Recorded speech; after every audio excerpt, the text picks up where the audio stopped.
বলবেন তাদের সঙ্গে সংযত ব্যবহার করা হোক।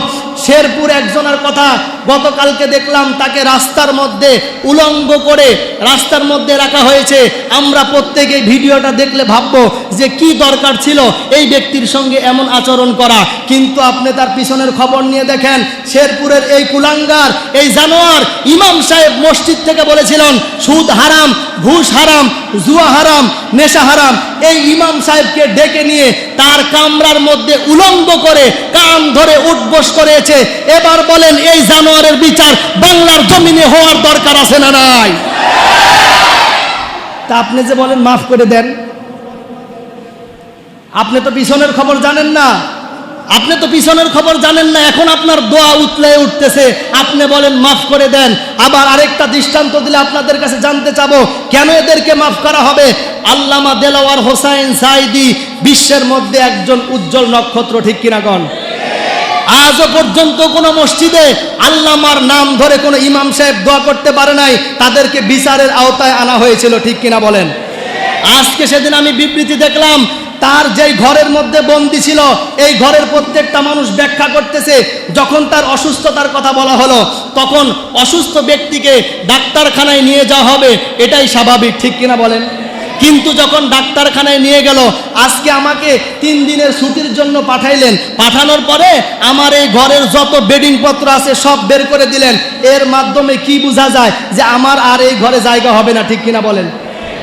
আল্লামা সাঈদী সাহেব যখন অসুস্থ ছিলেন তাকে সেবা যত্ন করার জন্য ডাক্তারের দরকার আছে, কিন্তু তার সমস্ত বেডিং পত্র দিয়ে সরায় দেওয়া হলো। তার মানে বোঝা গেল যে আল্লামা সাঈদী আর আসবে না ফিরে, সমস্ত কিছু সরায় নাও। এদের চক্রান্তের কারণে তাকে শহীদ হতে হয়েছে, কথা বলেন ঠিক কিনা? আমার ভাইরা, আপনারা বলেন তাদেরকে মাফ করে দাও। আমি বলতে চাই কিয়ামত পর্যন্ত আল্লামা সাঈদী ইতিহাসের খাতায় নাম লেখা থাকবে। যত মাজলুম আছে, যারা জুলুমের শিকার হয়েছে, তাদের মধ্যে আল্লামা সাঈদীর নাম স্বর্ণালী অক্ষরে লেখা থাকবে, কথা বলেন ঠিক কিনা? আমার ভাইরা, হাসান হুসাইন জীবন দিয়েছেন। এজিদ একটা গালি হিসেবে আখ্যায়িত হয়েছে। নামের অর্থ ভালো হলেও এখন মানুষ বলে এজিদের বাচ্চা এজিদ। এই গালি মানুষ দেয় কি দেয় না? আর একটু জোরে বলেন, দেয় কি দেয় না? ওই সময় ইতিহাস কেউ লিখতে পারে নাই। আজও বাংলার জমিনে যারা জুলুমের শিকার হয়েছে, আল্লামা সাঈদীর নাম ধরে দোয়া করতে পারে নাই, ইতিহাস লিখতে পারে নাই। আমার মনে হয় এখন ইতিহাস লেখা হবে। কিয়ামত পর্যন্ত সাঈদী সহ যত উলামায়ে কেরামদেরকে নির্যাতন করা হয়েছে, হাসিনার নাম ইতিহাসের পাতায় লেখা থাকবে। জীবনে কোনো মুসলমান তার নাম নিবে না, কথা বলেন ঠিক কিনা? আমার ভাইরা, এরপরও কি আপনি বলবেন মাফ করে দাও? নবীজি মক্কা বিজয়ের পরে সবাইকে মাফ করে দিয়েছিলেন, কিন্তু 14 জনকে নবীজি বলেছেন মাফ করা যাবে না। কয়জন? আর একটু যখন মক্কা বিজয় হলো, নবীজি বললেন সবাইকে মাফ করে দাও। আমাদেরও বাংলার বিজয় হলো, আমরাও বলতেছি সবাইকে মাফ করে দাও। নবীজি দ্বিতীয় আরেকটা কথা বলেছিলেন, 14 জন আর মাফ হবে না। জোরে বলেন কয়জন? আর একটু জোরে বলেন কয়জন? 14 জন আর মাফ হবে না। নবীজি বলেছেন এরা যদি কাবার গিলাফ ধরেও দাঁড়িয়ে থাকে, কাবার গিলাফ ধরেও যদি এরা বলে আমাদেরকে মাফ করে দাও, তাদেরকে হত্যা করতে হবে, কথা বলেন ঠিক কিনা? নবীজি যেই 14 জনের নির্দেশ দিয়েছিলেন, আজকে আমার কথা বুঝে থাকলে বলুন, এত নির্যাতন বাংলার জমিনে যারা করেছে, আমরাও বিশ্ব নবীর সঙ্গে একমত হয়ে বলতে চাই 1500 বছর আগে যদি 14 জন হয়, 1500 বছর পরে এখন 100 জন হয়েছে, ঠিক কিনা কোন?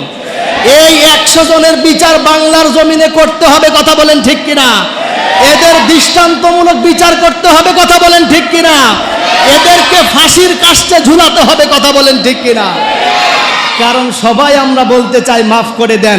এই যে 14 জন যারা মাফ পায় নাই, এদের কথা কি আপনি ভুলে গেছেন? কথা বলেন না কেন ভুলে গেছেন? এজন্য যারা জুলুম করেছে, নির্যাতন করেছে, অনতি বিলম্বে আমাদের দাবি হলো তাদেরকে বিচার করতে হবে। বাংলার জমিনে তাদের বিচার সাধারণ মানুষ দেখতে চায়, কথা বলেন ঠিক কিনা? আমার ভাইরা, সংক্ষিপ্ত আলোচনার মধ্যে এটাই বুঝাইতে চাইলাম, জান্নাত মুমিনদের জন্য অবধারিত। এরা দুনিয়ার জমিনে জান্নাতের সুসংবাদ নিয়ে আনন্দিত হয়। সুবহানাল্লাহ কোন? এজন্য আমরা এদের প্রত্যেকের দাবি একটাই, যারা জুলুম করেছে, নির্যাতন করেছে, এদেরকে ফাঁসির কাস্টে ঝোলাতে হবে, কথা বলেন ঠিক কিনা? এজন্য যদি আরো একটিবার জীবন দেওয়ার আগে আমরা মুসলমান প্রস্তুত আছি, কথা বলেন ঠিক কিনা? হযরতে ওমর বিশ্বনবী সাল্লাল্লাহু আলাইহি ওয়াসাল্লামকে বলেছিলেন, ইয়া রাসূলুল্লাহ, ইয়া হাবিবাল্লাহ, আমাদের কালিমার দাওয়াত সত্য না মিথ্যা? নবীজি বলেছিলেন, নিঃসন্দেহে সত্য, লা রাইবা ফি, কোনো সন্দেহ নাই। ওই দিন কালিমার ঝান্ডা নিয়ে হযরতে ওমর মিছিলের সবার সামনে বের হয়েছিলেন। লিল্লাহে তাকবীর, লিল্লাহে তাকবীর, লিল্লাহে তাকবীর। ওই দিন ওমর বলেছিলেন, যদি কারোর ক্ষমতা থাকে, কারো সন্তানের জীবন যদি নষ্ট করতে চাও, ওমরের তরবারির সামনে আসো। যদি কারো জীবন নষ্ট করতে চাও, ওমরের তরবারির সামনে আসো। সমস্ত মানুষগুলো জানালা দিয়ে উকি মেরে দেখেছে, সবার সামনে হযরতে ওমর। ওই দিন কারোর ক্ষমতা হয় নাই হযরতে ওমরের মিছিলের সামনে দাঁড়ানো। ওয়াল্লাহি, আল্লাহ পাকের শপথ করে বলি, 64টা জেলা থেকে একজন করে ওমর যদি বের হয়ে যায়, বাংলার জমিনে এদের বিচার হবেই হবেই হবে ইনশাআল্লাহ। কথা বলেন ঠিক কিনা? আমার ভাইরা, আলোচনা এখানে সমাপ্ত করতে চাই, এতটুকু মেসেজ দিতে চাই, আমরা সত্যের পক্ষে, ঠিক কিনা বলেন? বাতিলের সাথে আমাদের কোনো আপোষ, আর একটু জোরে বলেন আপোষ। আল্লাহ পাক রব্বুল আলামিন হকের পক্ষে থাকার তৌফিক দান করুক, পড়েন আমিন। আর একটু জোরে পড়েন আমিন। ওয়া আখিরু দাওয়ানা আনিল হামদুলিল্লাহি রাব্বিল আলামিন।